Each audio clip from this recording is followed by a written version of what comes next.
बूढ़े पति पत्नी की दुख भरी कहानी। मेरा नाम साहिल है।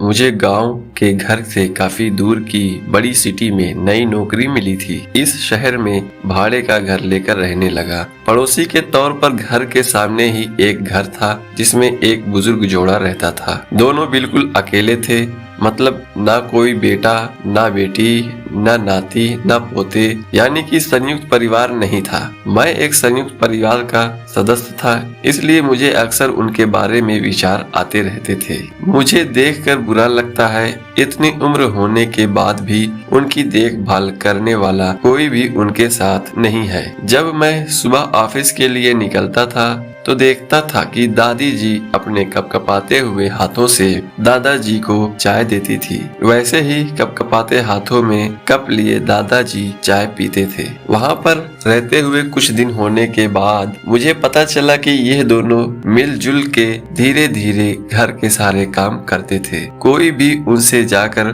बात नहीं करता। इतने दिनों में मैंने उनकी आवाज तक नहीं सुनी थी। जब मैं शाम को ऑफिस से घर आता था तब दोनों को घर के आंगन में बैठा पाता था और उन दोनों के ही चेहरों पर थकान साफ साफ पड़ पाता था। मेरा मन कई बार करता कि उनसे जाकर बात करूं, लेकिन फिर किसी वजह से मेरे पांव वहीं पर थम जाते। मैं जब जब उन्हें देखता था मुझे मेरे दादा दादी की बहुत याद आती और मैं घर पर फोन लगाकर उनसे बात कर लिया करता। एक संडे जब मुझे ऑफिस में छुट्टी थी तो मैंने देखा दादी जी काम कर रही थी, लेकिन उन्हें रोज की अपेक्षा आज काम करने में कुछ ज्यादा ही तकलीफ हो रही थी। मैंने उनके पास जाकर पूछा कि दादी जी आपकी तबीयत तो ठीक है ना, क्या मैं आपकी कोई मदद कर सकता हूँ? उन्होंने प्रतिक्रिया नहीं दी। मैंने दोबारा उनसे पूछा, बताइए दादी जी मैं क्या करूँ आपके लिए? उन्होंने फिर भी कोई उत्तर नहीं दिया। मुझे काफी आश्चर्य हुआ। कुछ मिनटों बाद दादाजी वहाँ आए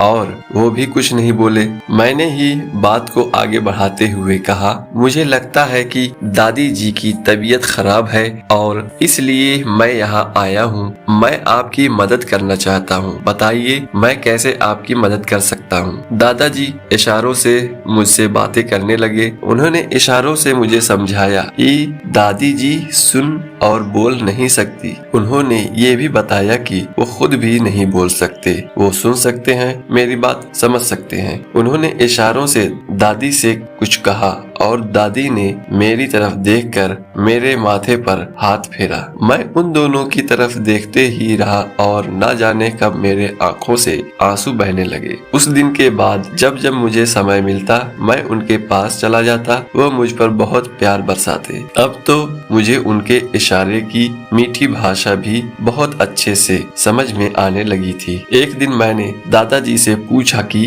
वो अकेले क्यों रहते हैं, क्या उन्हें कोई औलाद नहीं है? दादाजी ने दादी को इशारे से समझाया कि मैंने उनसे क्या पूछा। फिर दोनों मेरा हाथ पकड़कर मुझे आंगन में ले आए और अपने आंखों के आंसू पोंछे और उंगली का इशारा करते हुए एक साइकिल मुझे दिखाई। साइकिल को देखकर मैं समझ गया कि उनके परिवार वाले उन्हें छोड़कर कहीं जा चुके हैं और अब उनके हिस्से में केवल यादें ही बची है। उन्हें रोता हुआ देखकर मैं भावुक हो गया और मैंने दोनों को गले से लगा लिया। उन्होंने मेरे ऊपर अपने सीने में सालों से बंद प्यार के बादलों से प्यार की इतनी बारिश कर दी कि मैं पूरी तरह उसमें भीग गया। कहानी पसंद आई हो तो लाइक करें, चैनल को सब्सक्राइब करें और कमेंट में अपनी राय जरूर दें।